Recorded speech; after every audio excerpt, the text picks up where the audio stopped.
Testing, testing, one, two, three.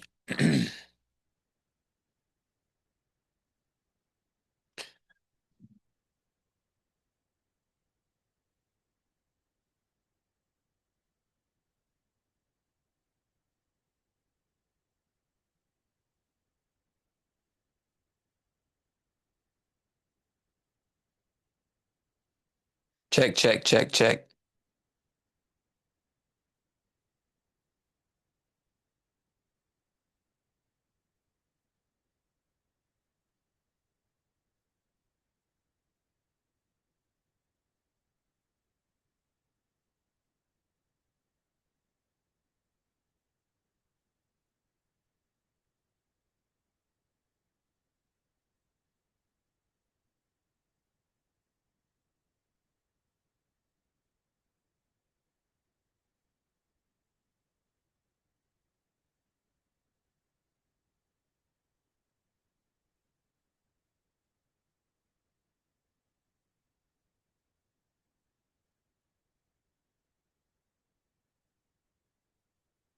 Check, check, check, check.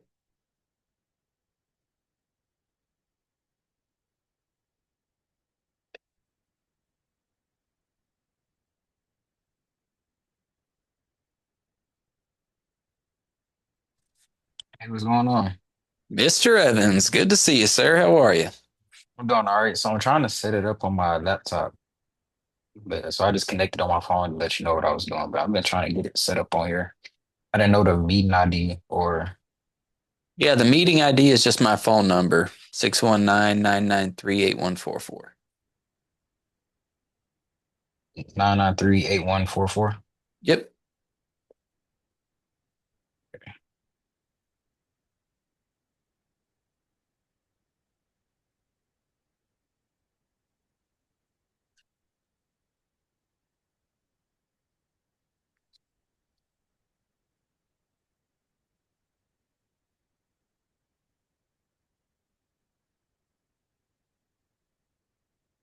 The way I have it set up, you'll need to create a Zoom account. Because otherwise, if I do it the other way, it will have you always click a link from an invite, which will be different every time, and then put in a password or end up going to a waiting room. And all those things are just dumb. If you set up your Zoom account one time, you should be able to just click and walk right in. Yeah, so I just my Zoom account is set up, but I'm logged in. That said launch meeting, but it's not launching up. Are you selecting new meeting or join meeting? So I just typed in your number and then it popped up and it said launch meeting. Hmm. And is it like giving you the wheel of death? Yeah, well, it didn't do anything, but Is there a pop up window somewhere? uh it's not a pop-up. It's just I'll show you the screen.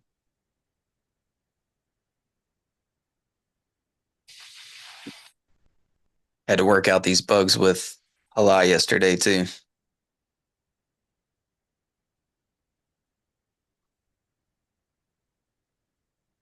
I don't know how to turn my code there. You go.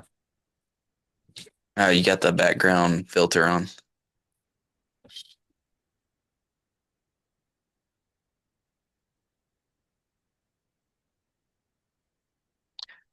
If you go to video and then do adjust background and effects or blur my background, you should be able to turn that off. Okay.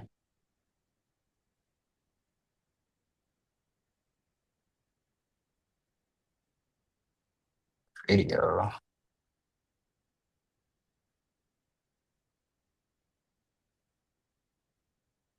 There we go. Now I can see.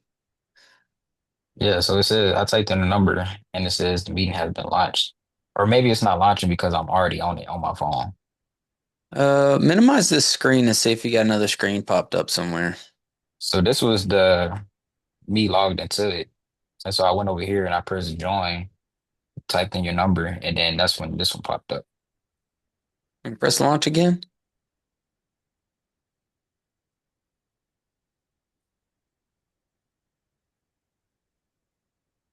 Don't see your meeting, typing in a meeting, blah, blah, blah. That's weird. I say close it all out and try again fresh. Okay, let me do that. Or can you log into just log into Zoom? Yeah, I'm logged in. Well, let me close it out and log it back in. Yeah.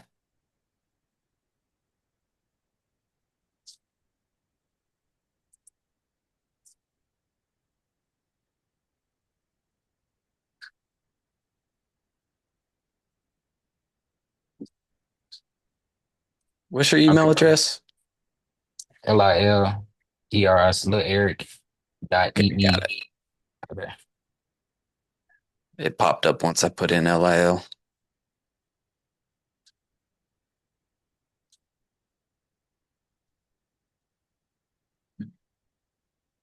All right, just emailed you the link. If you're logged in and you click that link, it should just drop you right in. Okay.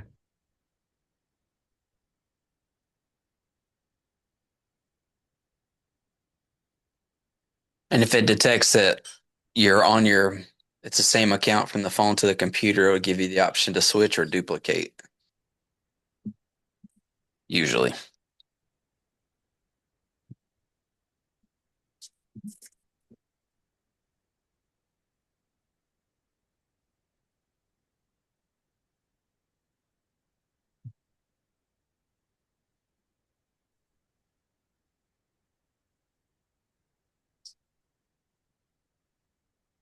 Oh, I think I had to download the actual Zoom on a computer. Hmm. They're gonna make you download the app. It's weird. Yeah, I think it's almost done downloading.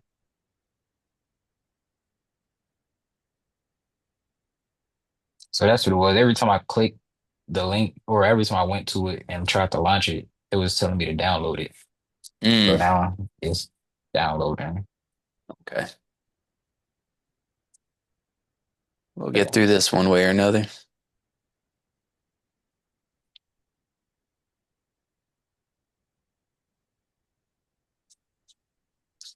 Okay, now let me sign in.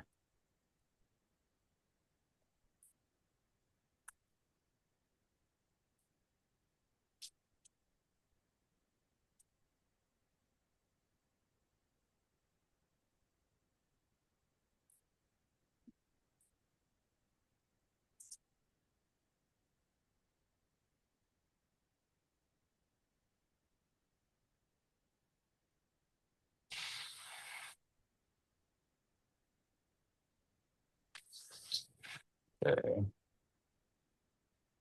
So now it's downloaded. Let me go back to the link. Okay, yeah.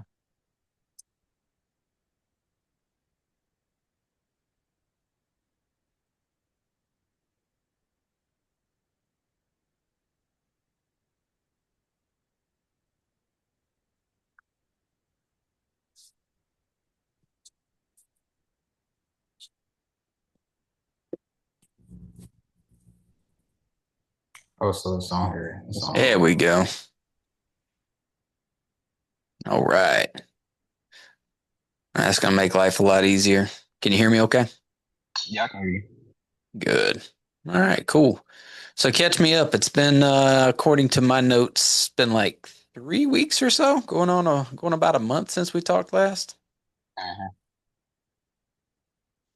So yeah, pretty much I moved out of my apartment. Still working on the business stuff. The last thing for that is the video inspection. So I had to buy a dash cam, put it in the van, and she got to record a 10 to 15 minute video, which my mom said she don't know how to set that up. So I'm gonna call one of my friends back home and see if they can get that done today to have it in by this weekend, and hopefully next week she can put me in touch with the manager that'll be doing my scheduling for the vans, and should be on the road for that. But I did start the real estate course with Allied, and I've been working on that uh, as far as the real estate stuff. Okay. How far into it are you? Uh, think I'm on 19, whatever. You're still in the first course though, right? Of the three Yeah, courses. still the first course. Yeah, Cool. Is that going okay for you? yeah, it's going all right. Yeah, Kind it's of not the just most exciting stuff. You just gotta mull through it. yeah, that's why I've been trying to just get through it. And so that's what after I finish those three courses, is it other study material that I can use other than those courses to study for the test? Yeah, I would talk to Brian about it since he just went through and passed the test. But there's extra study material you can get from Allied. They also have practice tests on their website that you can create. And then there's a program called Prep Agent that a lot of people have used that had I think I've success seen with. that one. Yeah, that one's pretty common. Personally, I think if you get a real estate dictionary, then study the terms really well. That's usually all you really need because most people get tripped up on terminology. Mm. Yeah. So if you understand like what the actual thing is they're talking about, their questions make a lot more sense.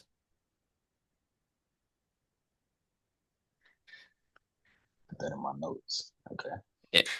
So yeah, so I was thinking what I was gonna start doing next week is whenever I take the test, I probably just write down the test questions and answers and study that way as well, instead of trying to read through the whole entire thing again just for study material. Yeah. That's a good idea. What you can do, make it really easy is you don't even have to write them all down necessarily. You can just take screenshots when you go through the test. Hmm. Just and then you just save those screenshots like slides or like index cards, basically. Yeah. So I can try that, but I know like when I got my eSWAS, the way I learned it is I wrote it, I read it, and it'd be a stack of cards this big. But since I wrote it and read it, Mm, as soon as I finished that one time, I gave it to somebody to say quiz me, and I knew every last one of them. nice. Yeah, if that works, roll with it. Sure.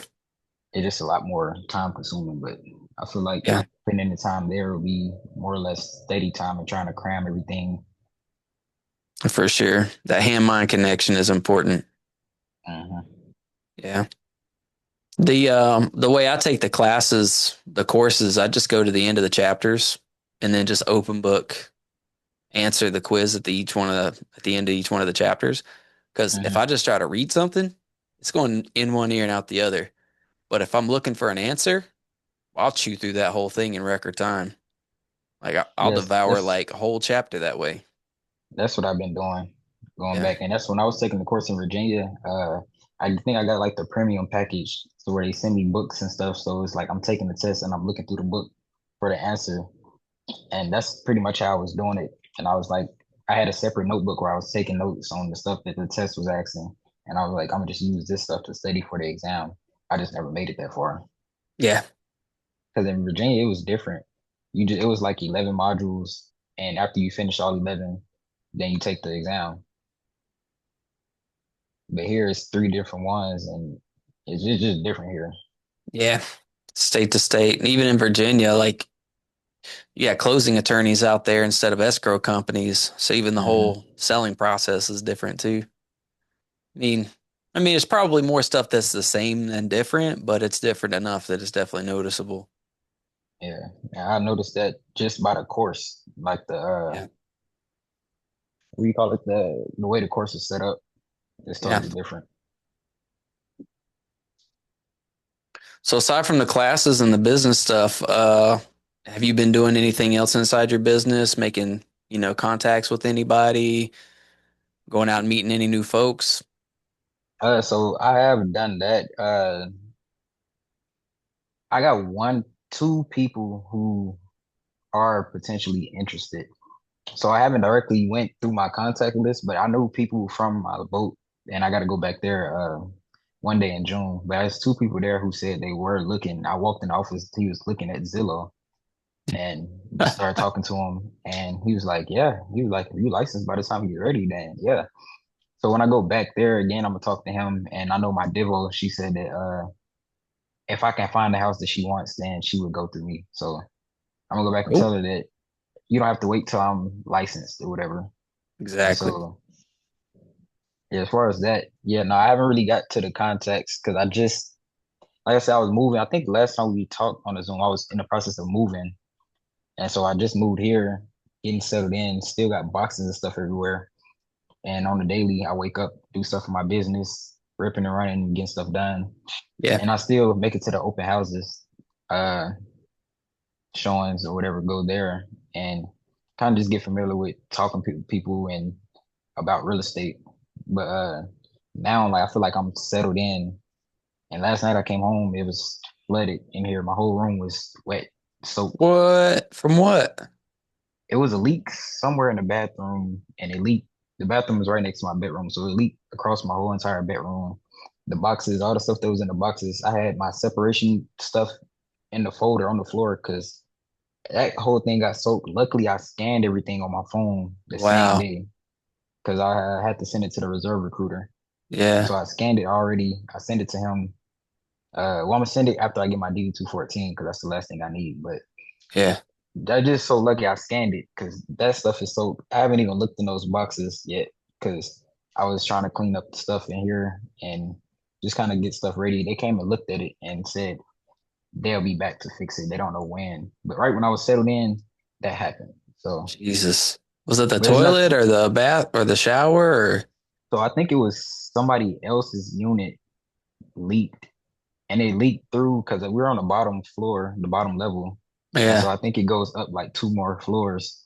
So it leaked from somewhere, and they came and asked. I wasn't home, but they asked, "Did it leak in here?" They said no, because it was on my side.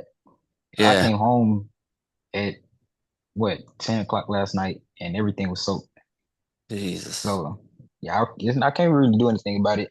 So that's not really gonna slow me up. So I think I'm still on pace to start more working on the course more. I'm not really worried about the business stuff anymore Yeah. because there's nothing really I can do for that either. Like everything is pretty much set up and play for me to go through and start actually working on the stuff because I really Yeah. want to get my license. I just want to ask you if you think it's achieved by the end of July. Well, you've got have you in well, it's 54 days at the soonest that you can get through your courses from the day you started. So once you do that, then you got to apply for your real estate exam. And Uh-huh. that's a little over 3 weeks after you apply that they give you an exam date. And the exam date is usually like a couple weeks out from that. So you Okay. got 54 days plus, let's call it 6 weeks. That's the soonest you'll be able to get it. Okay. That's Like still 70 manageable. days, 2.5 months. That's manageable. So I asked that question because I start school in August. Mm. What school are you So doing? I'm going for business. But it's Phoenix, University of Phoenix. It's all online. So, but I feel like I'll be able to learn and retain majority of the real estate information by that time. And I'm only taking one course starting Yeah. out, so I feel like it wouldn't interfere or whatever. And that's why I tried to pick a later date because he was trying to get me to start next month. And I was like, nah, I don't want to take any summer classes. Nah. Yeah, you got plenty of plates spinning right now. Yeah. So like by that time the business should be working. I pretty much uh should be passive income, but for the most part. And then yeah, my main focus would be real estate that whole 2 months, man. And then even after I start school, it's like it's one class, however many assignments a week. I can probably Yeah. finish it all in one day. So I'll probably just dedicate time to doing a real estate course and actually learning and retaining the information Mhm. and at the same time doing school. Yeah. I mean, you're a high functioning guy, so you'll be able to manage all that stuff. A lot of people would get bogged down by that course load, but you seem like you're more like me. When you've got three or four things spinning at once, you're kind of at peak. Yeah, I feel like I got a lot to get done. And then once I get everything done, I'm like, well, what am I supposed to do now? Yeah. That's why I feel like I always gotta. I think it's just the military, the way I operated my whole entire career. I was just always doing stuff, working on something else, trying to get the next call or whatever. So now that I'm out, it's like I was just sitting here all day. I came home. I literally came home and was like, I'm finna see about using my GI Bill. I applied. They sent it back in 10 minutes. I was like, okay, well, now I'm finna apply for a university. Applied. They called me 2 minutes after I applied, and I was like, well, I guess I'm starting school. Like that. Yeah. Exactly. I was thinking about it before, but I was just like, why wouldn't I do it? Yeah. Well, once you get licensed, you're going to be pretty busy with client stuff. So that's going to be moving you around a lot. You'll find that one of the things I like about real estate is it's such a big frontier that there's Mhm. endless things to do inside of real estate. Like, if you get a wild hair and want to, do your own transaction coordinating, you can, spend a ton of time learning that and doing it. If you want to work toward a broker's license and then, broker your own files, you can do all that. If you want to just, go crazy with prospecting and do like five different prospecting activities in a day, like, creating flyers and making a YouTube channel, door knocking, like whatever, all this crazy stuff. You can do it. There's endless things you can do inside the business, keep you busy, Mhm. endless amounts of quals. And I'm a qual guy myself. I got everything that they offered. Like somebody told me early in my career, they're like, if you get a chance to get a qual, don't even ask. Just go get it. You'll find out later why it matters. And I did. From that point forward, I got everything I could get. Yeah, it makes sense. And I've seen it in the Navy, getting qualification. It's the same thing, getting certificates and being certified to do certain things. And I learned that when, because the military is different, obviously different than this, but it's just I got qualified in certain things and never used it. And they're like, oh, we need you for this. We don't have nobody else, but you know how to do it. So Hmm. it's like I was important there. So it's like, why can't I be important in the real life and make money from it? Exactly. And And there are a that's lot why I of got little out. courses you can do too that they offer at the Association of Realtors for like military relocation professional is a quality you can put on your business card. Listing specialist, first time buyer specialist, all these goofy little things. You can get a business Mhm. card just completely stacked with all those. They're basically NKO courses, but they look good. And when people are like, Mhm. "Oh, you're qualified in all these things," well, yep, stand out Exactly. against everybody else, and it's easy. Most people just don't even put the effort into it. That's why I'm definitely put effort into everything I do. Mhm. And that's why it was easy. Like you said, it's like NKO courses. All that stuff that my first LPO said do, I did it. I got mapped. I was an EP sailor my whole career. So I feel like if I can do that in, I can do that out, especially if I'm benefiting from it. Exactly. Yeah. You're going to do well with everything you touch. I think probably the only issue that you're going to face is what a lot of high performers face, and that's trying to focus in on a few things when it's very tempting to like have a lot of different irons in the fire. Hmm. It's an impulse you got to control over time, but you'll get there. You'll figure out the things that are most important and start to prioritize. But you're Yeah, also a I'm young just guy, so you can go 50 different directions if you want to. There's no reason to, no reason not to. yeah, I want to do it while I'm young. So by the time I'm mid 30s, 40s, I can kind of tone it down, or I just have built myself up to where I don't have to. Exactly. That's where I'm at. I was telling Halai yesterday, a lot of people like they'll jump into like some type of industry and they'll go as hard as they can, in whatever career field it is. And they'll push as hard as they can and then they realize that they get burned out and then they drop off and then they recoup for a little while and then they go rush back into it, push, push, push, and then they burn out again. But I don't want to build a business like that. I want to build a business where I go in and I'm stacking bricks. So I don't have to come in and repeat yesterday's performance just to get back to the same baseline. I want Hmm. every day that I go into my business that I'm adding components to it so it runs better every single day. And as time goes on, my quality of life improves as well as my quality of work, as well as my income, and as well as my increase of freedom. Like I don't want to just continue to push for something that's going to make me more money at the expense of all those other things. Hmm. Like everything in life has to get better every single day I do it, or else I know I'm doing something wrong. That makes sense. Yeah. And the fact that you're young, you got so much time to get it right. Hopefully I can share some lessons for you to help, shorten up that learning curve. Appreciate it. Yeah. So, as far as your goals this week, let me switch gears real quick here. Uh,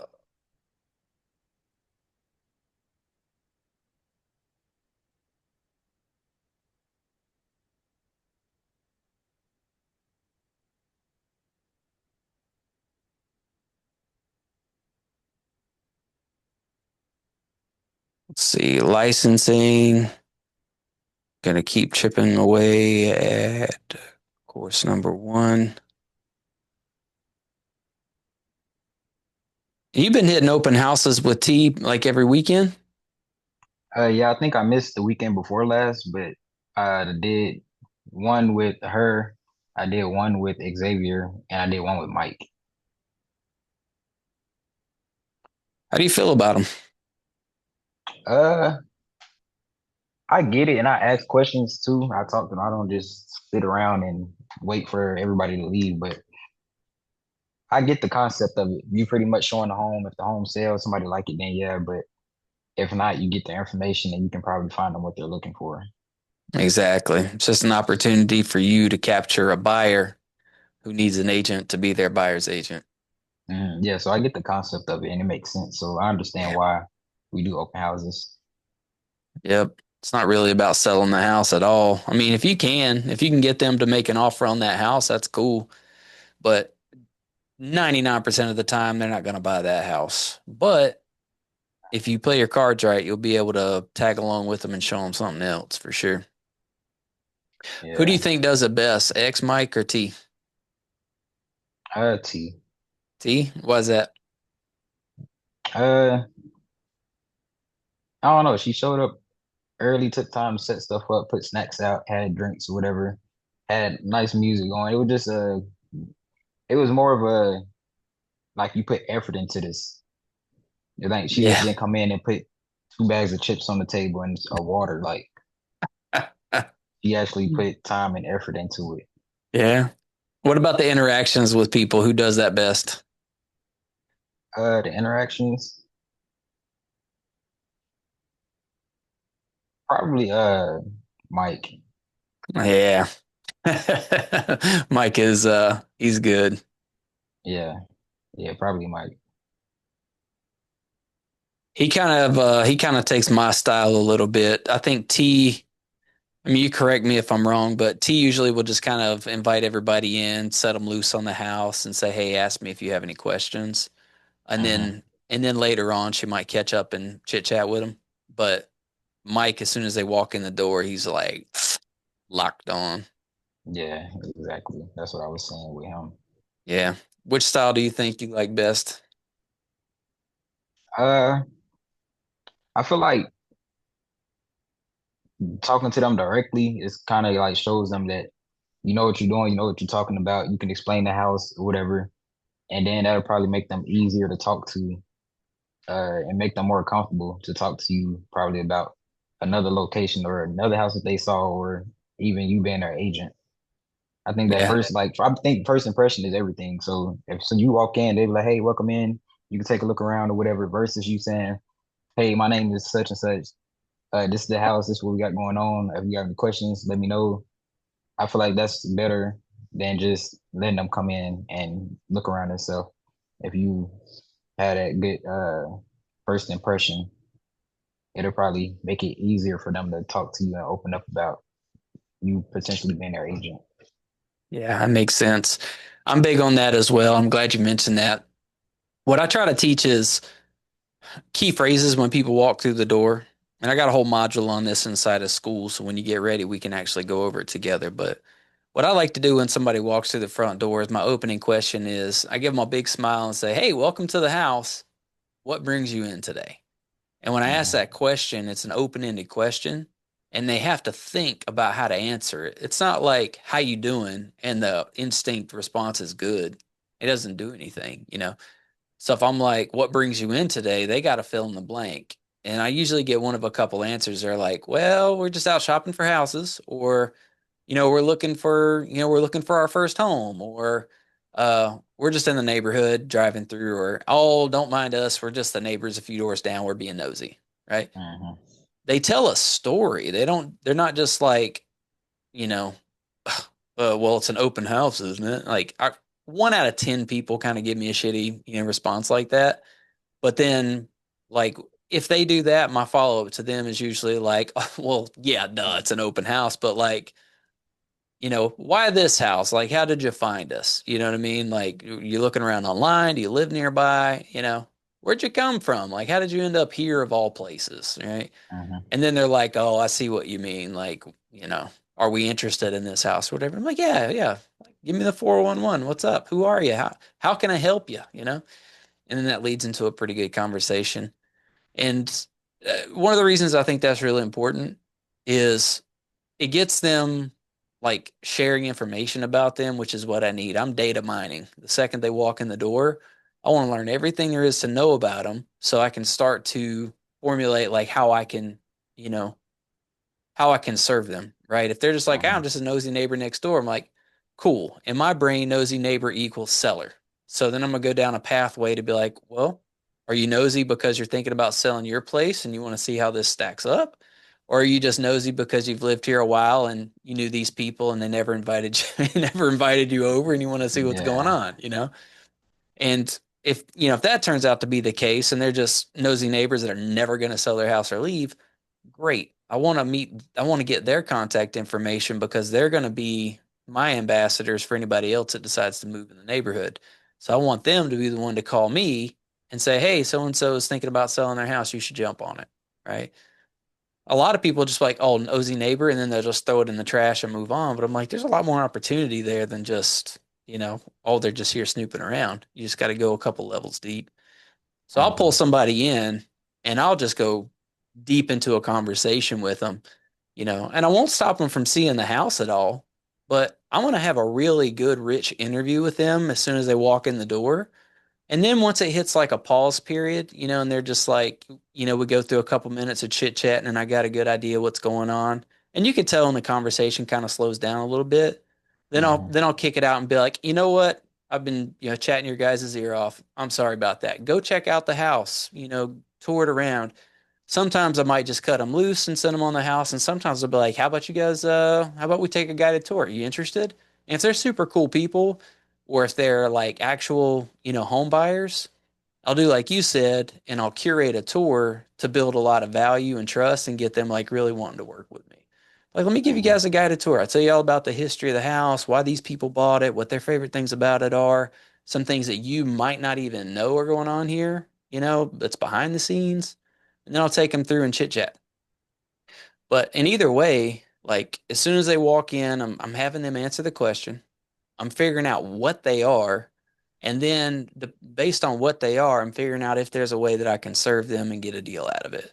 Whether they're a buyer or a seller, if there's somebody who's just like an investor or a first timer or whatever, like I'm figuring out what that avatar is. And then I'm trying to find a way to set an appointment with them if there's something there. Yeah. And then I'll get contact information at the end of that. Some people are all about catching that contact information as soon as somebody walks in the door, even if it breaks rapport. And I'm like, do not break rapport. At all costs, don't break rapport. Okay. Yeah, that makes sense. Hmm. And I get them a welcoming invitation in before you just be like, hey, sign this. You know what I'm saying? It makes sense. Yeah. Because you got to think about it, man. Like the open house, it's bait, you know, and it attracts them and gets them to walk through the front door. So that's your moment to shine. Like you said, you step up, you report, you talk to them, you connect. Some people are not really interested, and that's fine. I might cut them loose and then try again a couple minutes later. Other people are just like, yeah, they'll roll right into a warm conversation. And that's the whole purpose of it all. If that's the Mm-hmm. only thing I get is just that warm conversation for 3 minutes, mission accomplished. That was the whole goal. I made a new prospect. Write down their name, write down their number, follow up with them again in a couple of days and see if, we can move further down the line. Makes sense. Yeah.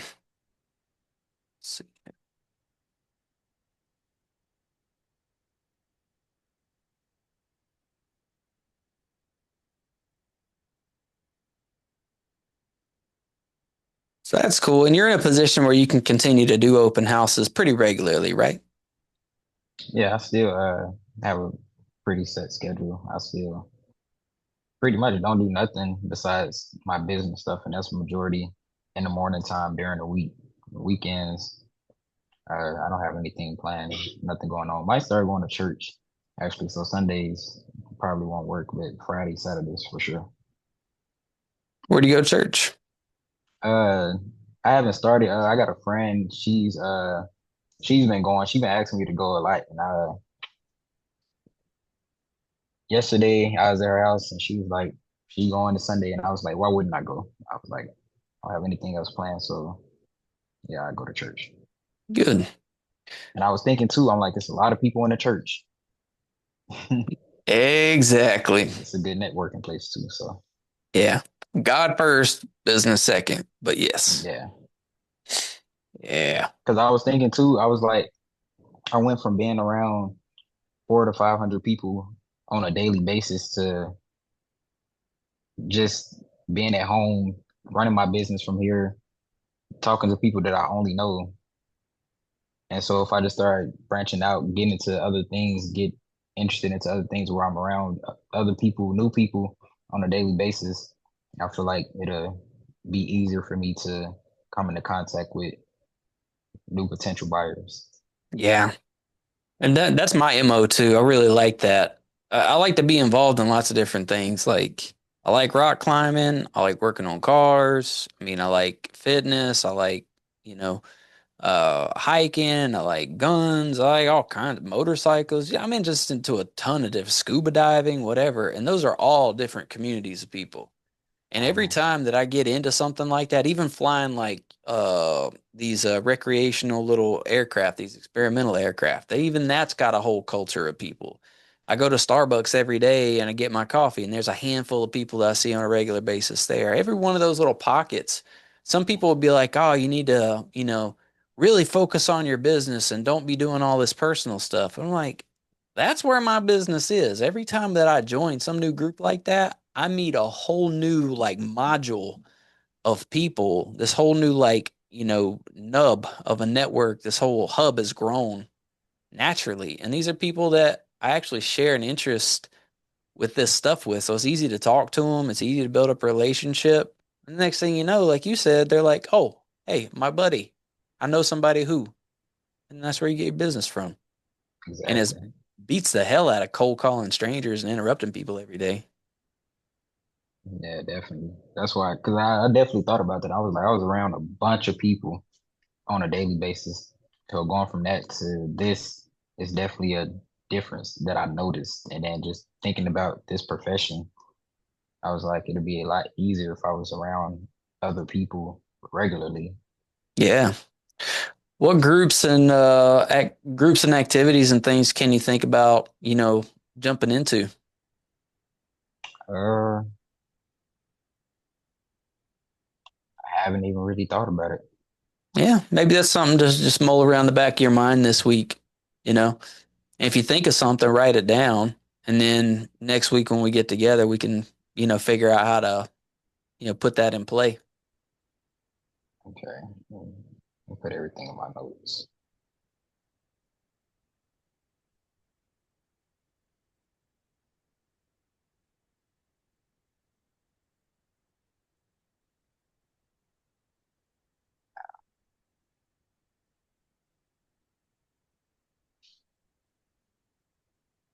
Yeah, networking I think is my favorite my favorite way to expand prospects because it's just more comfortable and it's fun, you know.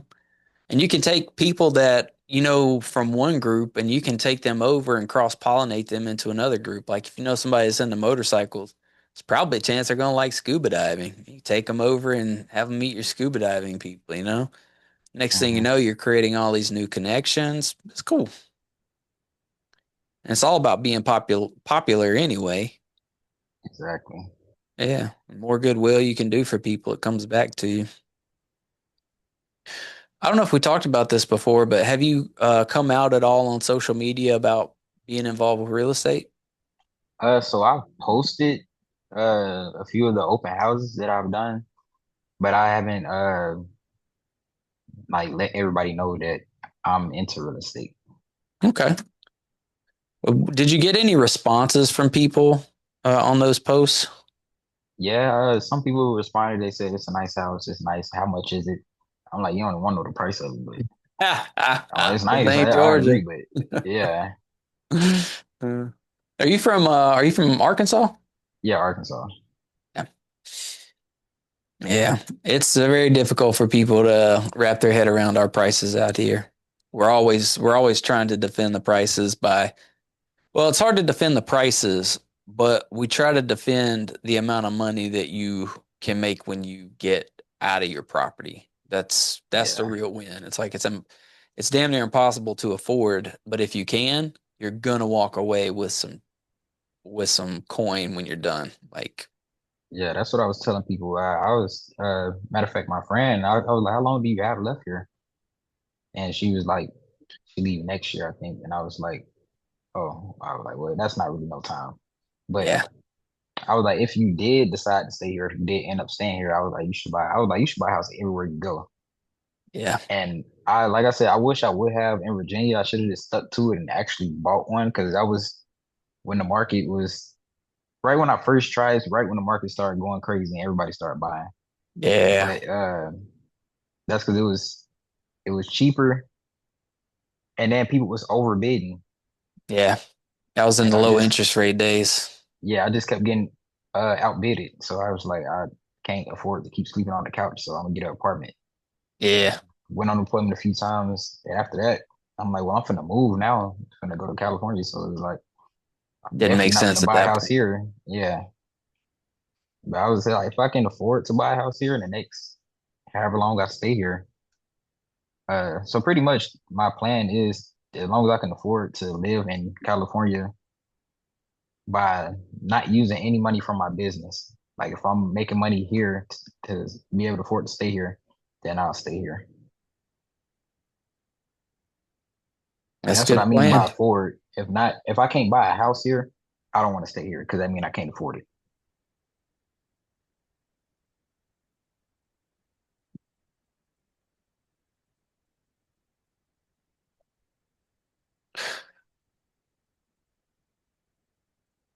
That makes perfect sense to me. Yeah, because I really want to build my business and the revenue in it. I want to continue to grow it. Yeah, So not really living off of it, but if I need the money, then yeah, of course I'm gonna take what I'm gonna take. Probably just cut me a check like I cut everybody else a check. yeah, But other than that, I wanted to keep gaining revenue so I can keep buying vans. Paid for one, paid a van off that I have already that I'm still paying on. And yeah. then once that's paid off, get another van. Because I got three vans. I only got one uh running, but yeah, I want to keep building that so I can have six, seven, eight vans. And now the business is making 600 to 700,000 in a year. So then I'll definitely be paying myself from that. I can just every time I feel like I could just increase what I pay myself. Yeah, And I exactly. just want to be like, oh, I'm the boss. I pay y'all and I take all the rest of the money. Now I want to keep that growing. So just in case the van go down, I can replace it. Or Yeah. if something happened, I can. But that's another thing. So I don't know how that insurance that I got worked, but the insurance that I had, if a van go down, they have to replace it for the time being. The whole time the van is down, they have to replace it with a Oh, rental that's van. good. So I don't know how that works if the van is like total or if it just need a new engine, something that's crazy expensive. I don't really know how that works. I probably should do more Yeah, research on that, but something to look into. uh, that's a lot of stuff that I just be thinking about, putting in my notes, looking up. I don't know if you have ever heard of this guy. His name's Mike Michalowicz, but he's got a series of books. One is called Profit First. You ever heard of it? Profit first, no, I haven't heard of that. Highly recommend you look into this book, and just as an entrepreneur. You said Mike McCallahan? Michalowicz. It's McCallowicz. yeah, this is the one. It's a good audio book and it's a good book depending on how you want to do it. But what I love about this book is it fits any industry, whether they're talking real estate, vans, a freaking food truck, a clothing line. It doesn't matter because all businesses have the same issues. Hmm. And I built my I built my business in the same model. It works really good. So the key here is to have when the money starts to come in, to have different bank accounts for different income streams. And I wrote it just a short version of this in the business in a box plan. So um, the way it's broken out is you've got money that the company earns, right? The Hmm. money that the company earns is the income for the company. And a lot of people screw up because they think income for the company is income for me, but that's not it. Yeah, I Income already for know the the difference between that. Yeah. So the money that comes into the business then needs to get distributed to different places, right? Because you're going to need capital expenses, to pay for your overhead, to pay your employees, to buy materials and things like that to keep the business alive. So for me, that's the first account, and that's the expenses account. Hmm. Hang on a second. No. The expenses account gets a certain percentage of every dollar that the company generates. And every business has a different percentage that you're going to want to use.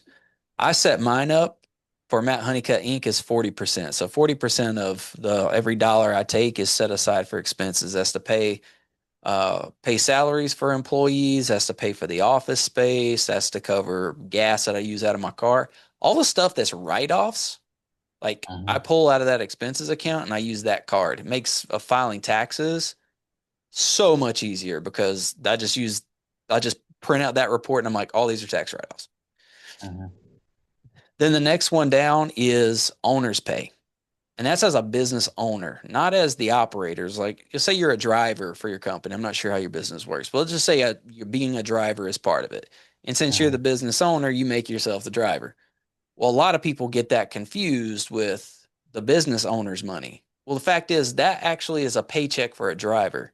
And if you don't distinguish the difference between being a driver and being a business owner, then you're never going to pay yourself as a business owner. And therefore, you can never replace yourself as a driver and you can never scale up out of the business. So, what you want to do is Hmm. set aside for me for real estate, I put 30% as owner's pay. That's paying me for having gone through the work of building the company, hiring the people, grabbing the logos, like all that stuff that as an entrepreneur you build up from scratch. You need to be paid for that. And you want upside for that. In a perfect world, you'll spend 5 years building a business and then take money from that business for the rest of your life. That's the whole goal. Hmm. So owner's pay, I said is 30%. Then I've got 15% that comes out for taxes.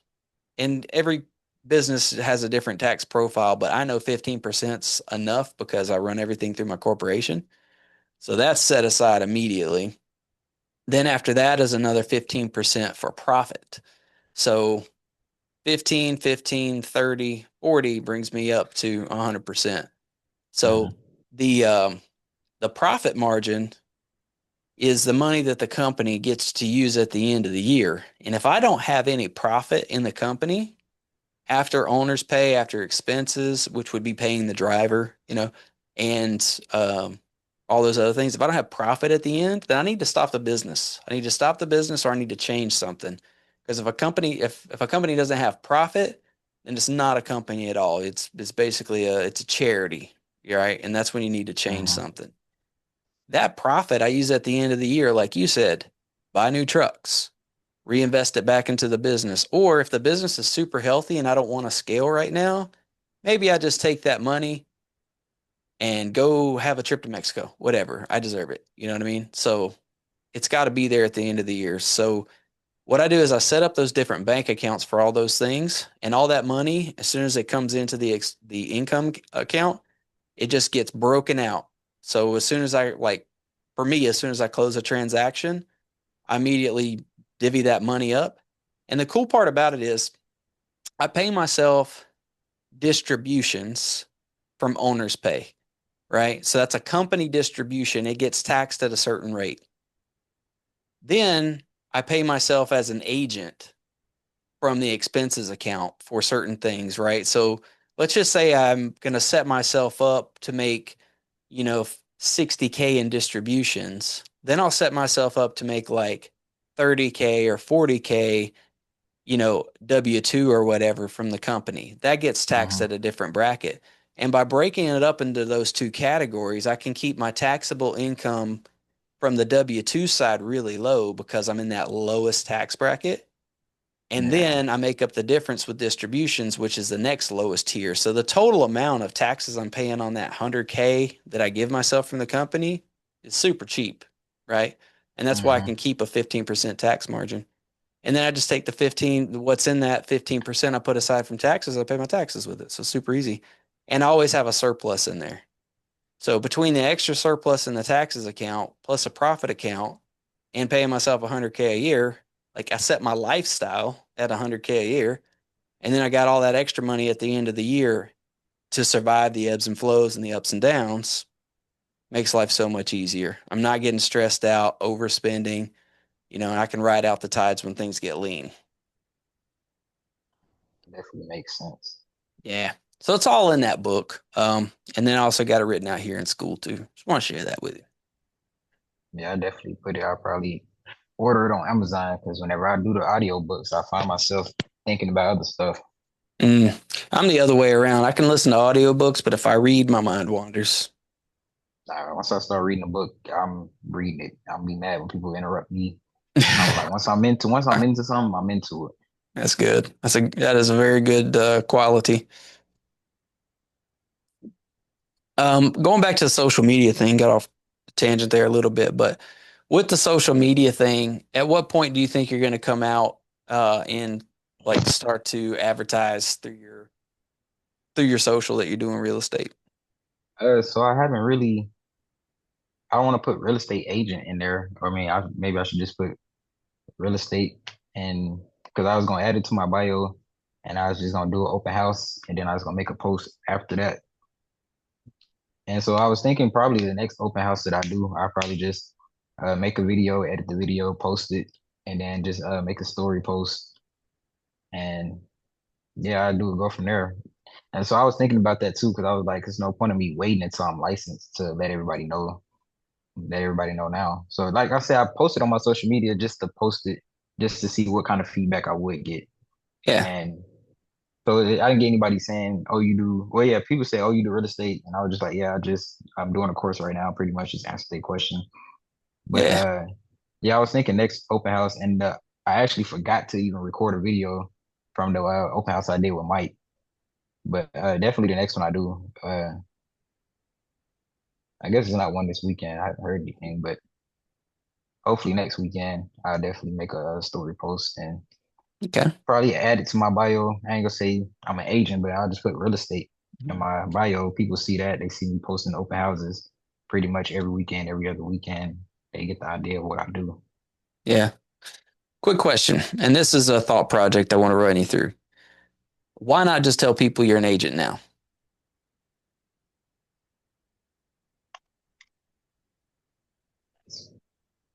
I already have an answer for that. I mean, you can't think of a reason not to, right? Yeah, true. Yeah, this happens a lot. It's a process. We know you got like 2.5 months before you can get that certification. Hmm. But I was doing real estate unlicensed for 2 years before I finally got my license turned on. I was working for a developer. I was helping out so many people, and I was just sending them over to my boss, like people that I worked with. I wasn't licensed, but I was doing like what you were doing. I was posting things on social media, showing me walking around houses and things like that. And then for me personally, I realized that not a single person in that whole 2 years ever asked me if I was licensed. They don't know. They don't care. They think about what you do. Like, and I'll flip it around this way, put it into a different context. Let's just say you went to work for a small aircraft company working on aircraft, and you were working on getting your A&P license, but you were turning wrenches every day. You were shadowing, master technicians. You were taking your classes at night. You think anybody would say you weren't a mechanic? Huh? Same thing applies here. So, and I can't tell you what to do. I mean, you got to follow your heart here. But me, in hindsight, I know now I would always slap the label on it, even before I got the certs, because they don't know and they don't care. What I've realized about people is when you tell them what you are, that's what helps them decide who you are, right? If I say I'm a real Hmm. estate agent, even if I never even touched a house, never even went to a single open house, if I put I'm a real estate agent on my bio, they're going to look at that and be like, that guy does real estate because he says so. It's on the label, right? But if you flip around the other way, people don't know that you go and do real estate unless they follow you closely, or they're like, I don't know, he's helping some people out with real estate or whatever. Then you look at your bio and they're like, but he's not a real estate agent. It's a little confusing. Hmm. Yeah. But anyways, just I wanted to run you through that and just kind of plant that seed in your mind. You know, we have a Grant Cardone. You know Grant Cardone, right? What? Grant Cardone. I don't know. What's that?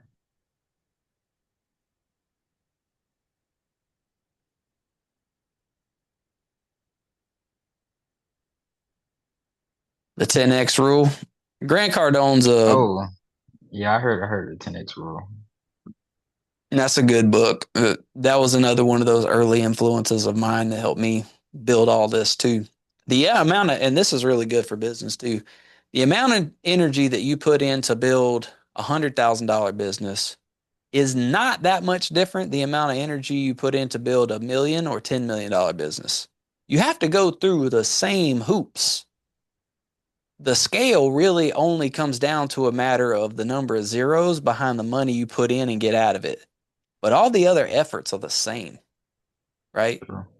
So when you start to think about things like that, you're like, wait a second, I'm going to spend the next 10 years building a business. Do I want to wake up at the end of 10 years and have maybe it makes $1 million business? Or do I want to wake up in 10 years and be like, this is $100 million business that I built? It's worth all the trouble I put into it.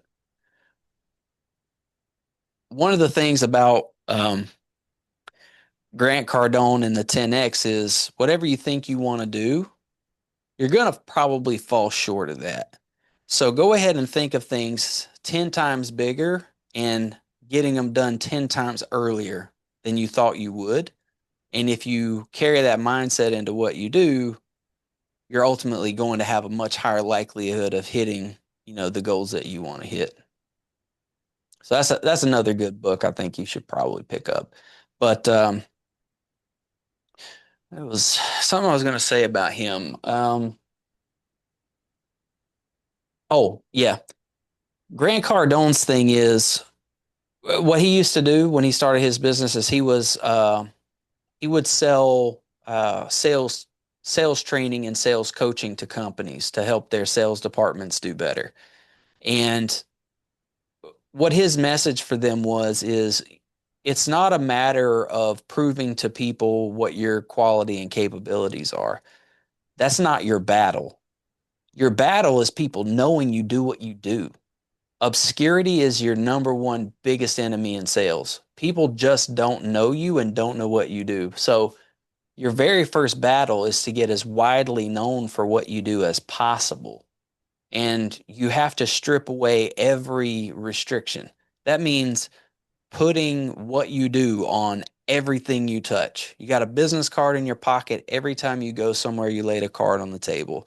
You drive a car, you got your freaking company's banner on the side of your car. You wear your company's clothes with the brand insignia on your clothes, your hat, jacket, and you're giving those things away every time you go somewhere. You're giving people free shirts. You're on social media. Your entire social media has your whole company listed out on it. Everybody knows who you are, who you work for. Yeah, 3 out of every 5 posts are about your company.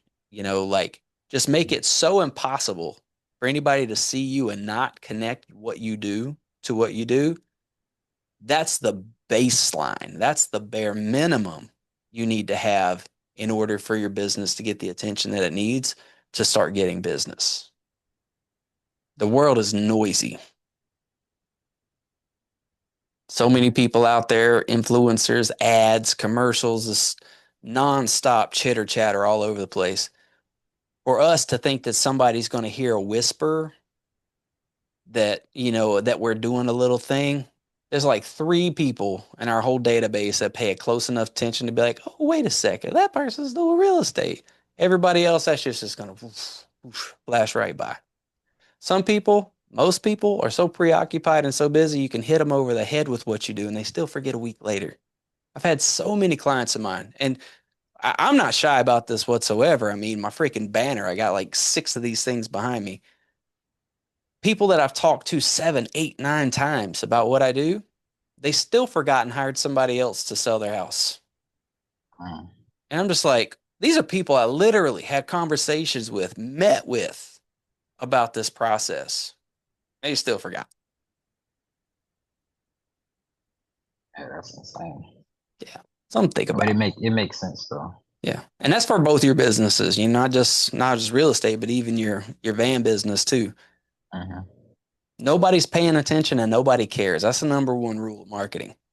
So you got to break through that and just you got to make people care. You got to shake them and wake them up. Hey, right here.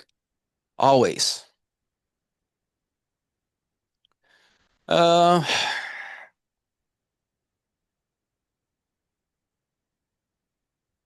we'll figure out, a process for this when the time comes down the road. And you said you hadn't talked to the people in your sphere just yet. No, I haven't. Are you going to wait until you get your license for that? Or are you going to start chipping away at it now that you're kind of settled into your place? Nah, yeah, that's what I was saying. I kind of got settled in, kind of just been doing a lot. And me, the type person I am, I don't really think that I get stressed out. So I just be going by my day, doing everything, and I just feel like I really just did a lot. And so I was like, I'm gonna just take this weekend to relax, probably watch some basketball if it come on, just relax, go out, do something. And yeah, next week pretty much is when I plan on getting more focused on not just the course, but being an agent, I guess. Yeah. I read something the other day that was really important. It said, rest is not a reward, it is a requirement for productivity. And I was like, oh man, I'm the person that needs to hear that because I will put 10 pounds of things in a 5 pound bag and then wonder why I'm burnt, wonder why I'm burnt out. Yeah. Yeah. If I have gaps in my day, like I feel like it's like a vacuum. I gotta fill it with something. People are like, oh man, I just hung out and chilled this weekend. I'm just like, I start twitching. I'm like, what is that? I Yeah, wouldn't know that's what to what do with that. I would feel so much I'm guilt and worry and shame and anxiety. I'd be like, no, no, I can't do I'm the same way. I always like, always something else I could do. I'm like, oh, I can do this. I can make this call. I can send this email. I can go do this. Go take care of this. I got to go to the store get this stuff. And now it's like everything is pretty much done. I just got an email from my mom's. She sent the inspection. I sent it over, and she just sent the last email. Said the last thing she need from me is the video inspection. And so as soon as we get over here, I'm gonna call somebody back home, see if they can get that taken care of. Hopefully today, so I can send it before closing business. It might be too late already out there. I'm not sure. So yeah, that. but at least this weekend. So Monday morning when she's back in the office, she can email me, let me know, so I can come take or so they can take the van up there, get it inspected by the company, and after that, the van should be on the road. I keep saying it should be on the road by this time, this time, this time, but now I feel like it's the end of the road. So there's nothing Yeah. really else I can do. It's the end of the road for now until the next thing comes up. Yeah, the next thing will be getting the next van out, and it's just allow me to do pretty much the same stuff. It's all the stuff I got to buy to put in there. You know, the little bus, the button in the back of a school bus you press to make sure no kids on there. You got to get that installed. Hmm. Put a fire extinguisher in there. All the gear and stuff they need. The same video, the same inspection. And one of the vans I got to get some. Got to do a tune up, and so that's like $100 some dollars plus 160 to have it done. Hmm. So I don't know. That's like my next focus for that, but Yeah. it's coming along. Yeah, brick by brick. I mean, that's the way it's working with my business here. Like, I don't get nearly as much done in a day as I want. Because I realized when I start working on something, like once you start to unpack it, it's like, man, every little step in this is time consuming. Or like I can only get so far and then it's on somebody else to get back to me, you know? And that's the worst part, waiting on Yeah, somebody else.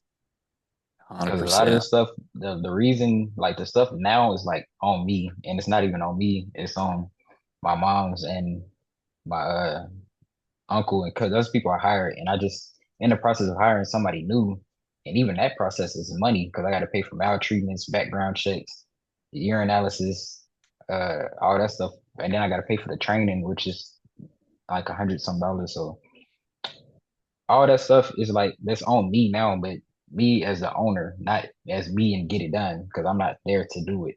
Yeah. Because all this stuff would have been done if it was up to me. So I'm waiting on them. But the reason it took so long with everything else is because these insurance companies take weeks to get back with you with the quote. Which I'm like, if that's your job, I don't see how it takes so long. But it's not their everyday insurance, so it kind of makes sense. I think you got to go through a chain of command of people before they actually release it back to me. But just that and everything else dealing with the state and these inspections that I got to get done, the highway department, everything, that all took time. Yeah. And so I just learned to be patient when it comes to stuff like that because it's out of my control. Yeah. I feel that patience is when it wasn't always my superpower, but I developed it. It's kind of like uh Deadpool, when they hit him with the juice and they put him in the oxygen tank, and it caused him Yeah. to develop his superpower. I feel like Hmm. patience was the one that I sprouted through adversity. I can wait out anything, you know what I mean? And I Yeah. can suffer through some serious trauma. I've learned, so I put it to work. When you own a business, you got no choice because there's so much you don't control. Hmm. You got to be wise enough to control the things that you can, and then patient enough to tolerate the things you can't, and not lose your mind. Yeah, exactly. I learned this a long time. It was a sermon in church when I was a kid. He was like, for one, everything you do in life is temporary. Yeah, it's a fact.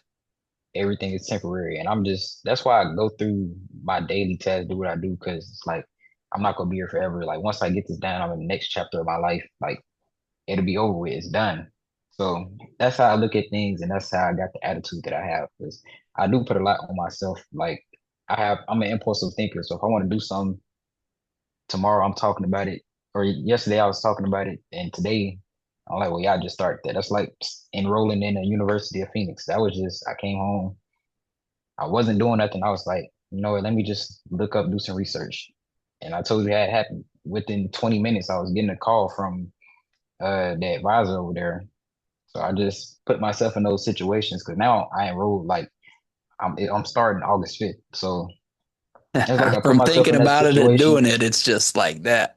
Yeah, I mean, because it's like once I put myself there, I'm not going to let myself fail. So once I Yeah. do complete it and get the degree, it's like, well, I'm glad I did that. You know what I'm Yeah. saying? I'm glad that I created that environment, that high stress environment, kind of, because just because I got a lot of stuff going on, but it's like Yeah. eventually everything will balance out. Like I said, hopefully I can retain the knowledge from the real estate course, so up until the time that I do take the exam, Yeah. get past the exam, and then it's like I got the business back home that I check on every now and again. That's the thing. Doing real estate, I can fly home if I need to. Yep. It's not like a clock in and out of job. I don't have. It's Yeah. not a 9 to 5. And if you need help with clients out here with showings and stuff like that, we got you. That's one of the benefits of having a crew. Hmm. I didn't have So none yeah. of that shit when I started. It was all me all the time. And yeah, I think I would benefit from having a crew or a group of people that I can work with closely because Yeah. they need help. Of course, I help them. But me, I know like in July, I'd be going home for 2 weeks just to do my training and do my urine analysis for the company to even be able to drive it. Like right now, I'm not even able to be a driver, but Yeah. I got drivers hired. So I at least want to be able to go home. And if I am home visiting family, why wouldn't I work? It's my Yeah. business. Exactly. I mean, if So nothing yeah. else, just to put yourself in the driver's seat and look for any issues, right? A Hmm. lot of people just won't even report problems. And you're like, dude, Like, we should fix this. This is slowing you down. This is keeping us from making money. And they're like, oh, because they're not business owners, you know? Yeah, exactly. And when you put yourself in that seat, you can see it, you can feel it, you can address it and solve it. And that's the thing. I already know I'm gonna be involved. I'm not just gonna be like, oh yeah, it's there, it's running. Like, nah, I'm coming home this weekend, and I'm gonna be here during this weekend. I'm gonna see what's going on. Like, because I don't want it to fail because of me. If it failed, I want it to be because it was out of my control. Yeah. And I feel like if I'm there, I'm involved. I know what's going on. I feel like I can have a good balance between the two, having the business there that I'm not it's more passive income, but still I know what's going on with it. I think you should really get into these books too. Yeah, I'm putting them all in my notes. Yeah. Anything by Jim Collins, you're going to love it. One of the things he talks about in these books is um, productive paranoia, which is what you're describing. And it's one of the things that not only protects companies from failure, but helps them continue to grow where others fail, right? So some people would say that being paranoid about things constantly going wrong in your business is a bad thing, but that's exactly what level of awareness you as a business owner needs to constantly have. And they refer to generals in wartime as well. People who are constantly over prepared, mentally preparing for every situation that could come up, constantly ready for any adversity. When that adversity arrives, they already have a plan in place and they can take action immediately. Whereas a company where people are like, yeah, it's doing good, and they take their eye off the prize, then those problems arise and they're not ready to deal with them. And by the time they figure out how to deal with it, they're out of money, they're out of employees, their supply chain's gone, and they didn't have any backup plans, right? And they didn't know what to do when problems hit. These books right here, you're going to love them. He's got like Yeah, and I five of feel them. like He's got Good to Great, Built to Last, How the Mighty Fall, The Flywheel Effect. There's a lot of good ones in there. yeah, I think I would enjoy those books. And the fact that you said I'm describing what's in the books, and that's just me how I'm thinking about this business because I'm giving up my whole career right now, being in the Mm-hmm. military to run a business back home and to do real estate, which is a business in itself. So Yeah. And you're not trying to do that so you can step backwards. You're trying to move forward and upward. yeah, exactly. Like I Yeah. feel like, and they said that during my eval debrief. They was like, "Yeah, you're so good at this and that, and being a leader and leading others and figuring things out without asking for help." And I'm like, because I know my job for one, and two, I'm in a position to where I should be able to do that. So it's like Yeah. you're telling me I'm so great at this. I feel like I'm doing what I should be doing. And then two, if I'm so good in the military, why would I stay in? If I if I'm such of a great person at leading and doing this and that, why wouldn't I do my own thing? Exactly. Because I'm pretty sure I can make a lot more money and I can still use the military for benefits. I can still stay in the reserves. I can still, know what I'm saying, do whatever. You're like pretty much the example of that top 20% that I say has to leave the military because you'll never be satisfied and you'll never be able to make the changes that the military requires to meet your level of excellence. And unfortunately, the military can't survive with that top 20% of excellence because it'll never bring in enough people to keep it alive. It's Mhm. it's found that that middle 60 is what's required to keep it going. So it was never going to last for you, no matter what. Yeah, nah, my dad was like, you don't want to stay in to make chief? I was like, they made me a chief tomorrow. I'm still getting out. I used to catch a lot of shit because, and in hindsight, I probably should have had more tact about it. But they were like, "Don't you want to make chief?" And I would usually laugh at them, like, "If I only made chief on the time I was here in the Navy, I would kill myself." And I'm looking around the room, and it's a group of people who, that's to them, that's the high water mark, And I was like, Mhm. "Oh, I just insulted everybody in this room." But for real, I was like, "Dude, I went from E1 to E6 in 5.5 years. Like, if I couldn't at least go one more with the next 14 and a half years that I had, like, there is a problem. You know what I mean?" Yeah. So that for me was like, yeah, I'm out. Like middle management for the military, nah. Yeah. And then another reason I was wanting to get out is because I made second in 2.5. And so I was up for first. And as RS, our quotas are low. And so my XO was a lieutenant commander, which means he has a low risker. So it means I got a low risker. So when it came time to take the exam, my eval average was so low, and I had the number one EP on my boat. My average was still so low. My homegirl, she cut a 52 and I cut a 64. I scored in 93 percentile. She scored in like the 70 some percentile. And she still made it over me. And I'm like, that's total bullshit. I know my job. I still got the number one EP and it still wasn't enough. Wasn't So enough.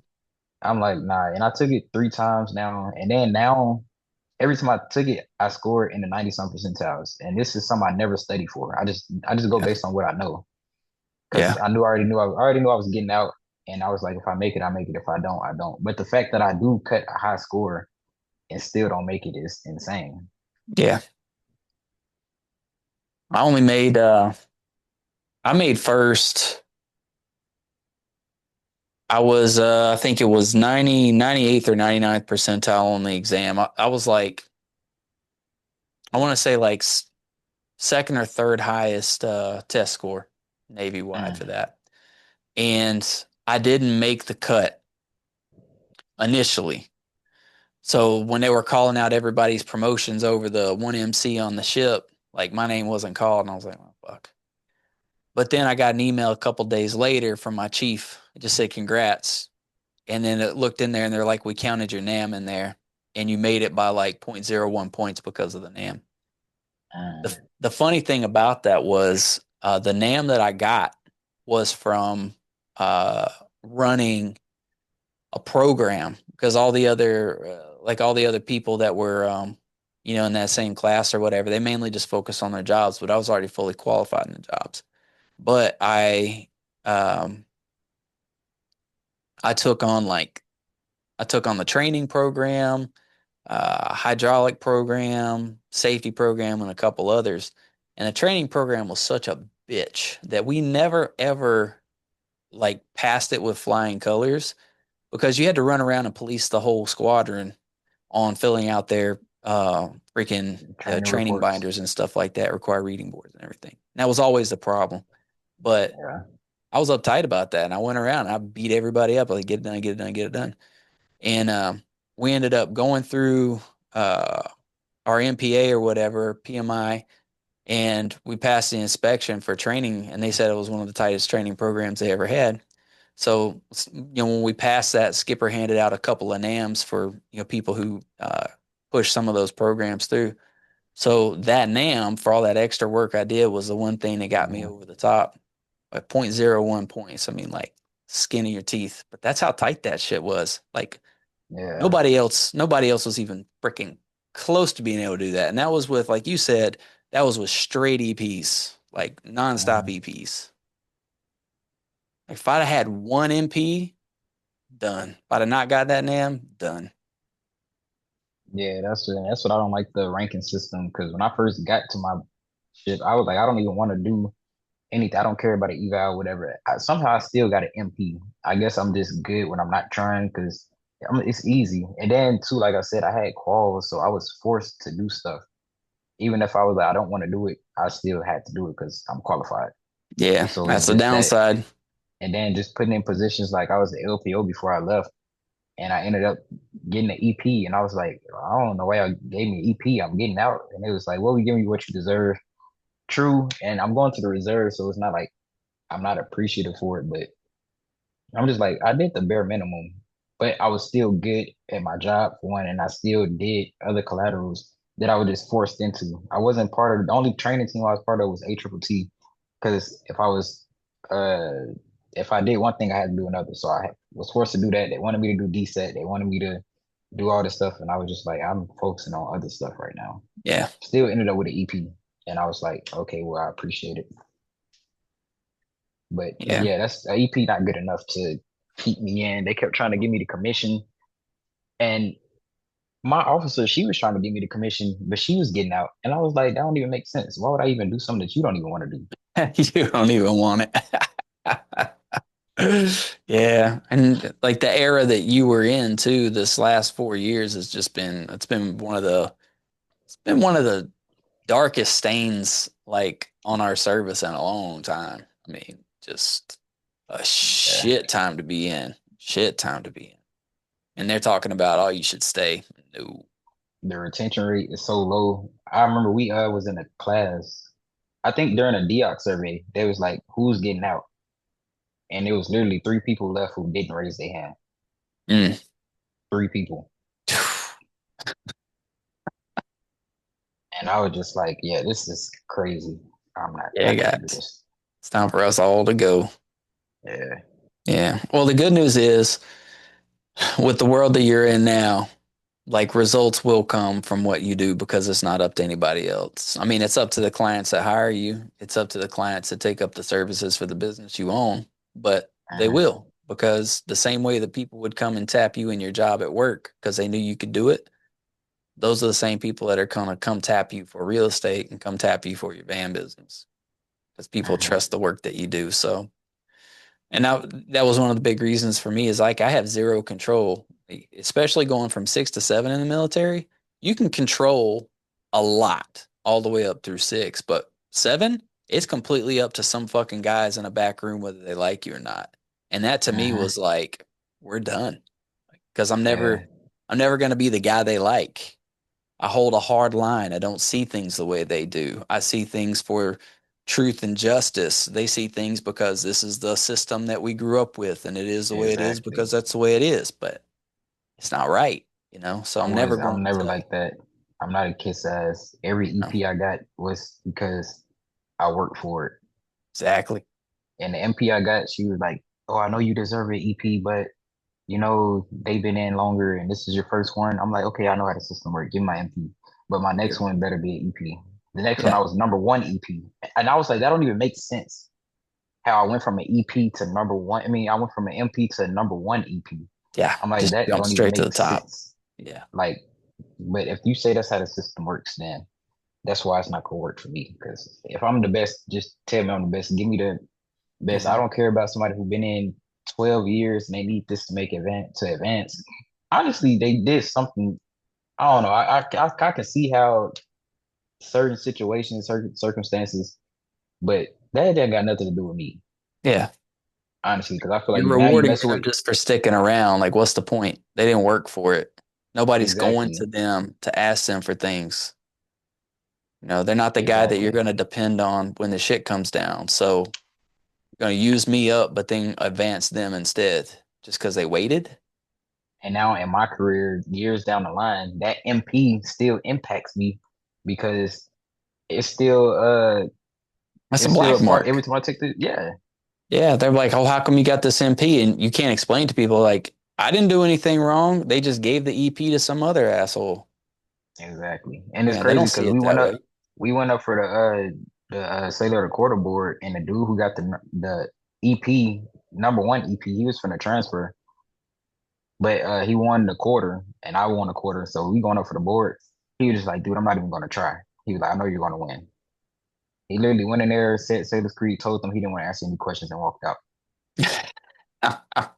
I was Good. like, That's insane." But I definitely, whenever they was like, "Who wrote your package?" I was like, "Me," and they was like, "It looked like a EP first class package," and I was like, "I know," and they were like, "Who helped you write it?" I'm like, "I don't need help. I just put down what I do." I'm like, "This Yeah. is literally what I do. I just put it on there. Yeah. This isn't made up. I didn't need somebody to come draft this up and be creative. Like, this is just Literally what recording I what do." happened. And my chief, my uh, suppo at the time, he had literally come to me and be like, "Hey, I need you to be this. I need you to do this. I don't trust anybody else to do it." And I'm like, "Bro, I already got all these different collateral. I got divisional collaterals. I got command collaterals. I got departmental collaterals." I'm like, and then I run my division because I got two sorry first classes. Yeah. It's like, you want me to do all this? Like, well, if you want to pay me for all these extra jobs, cool, but I know you're not. Exactly. But I did it and I learned a lot of different stuff while doing it. So and it kept me busy. Like I do, as you can see, I do like doing a bunch of different stuff. Yeah. So, but it just became overwhelming whenever I was forced into doing it. Like I'm choosing to do everything I'm doing now. Yeah.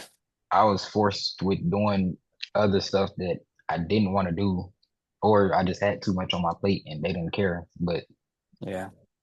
yeah, Well, that world's quickly going behind you, uh, leaving it behind.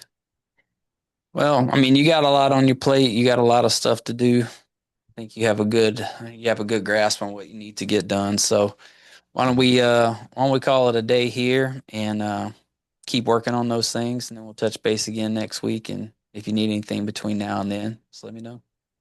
yeah, I got you. Appreciate it. Yeah, and check out those books if if you got some time. Nah, yeah, I definitely go one at a time with it. Yeah. Yeah, I think I got a really good book library, so there's plenty more good reads after that. Okay, I'll let you know after I start reading the first one. All right. All Yeah, right. I'll quiz you on that stuff. All right, sir. Pleasure as always. You have a good rest of your day, and I'll talk to you soon. All right, for sure. You too. Adios.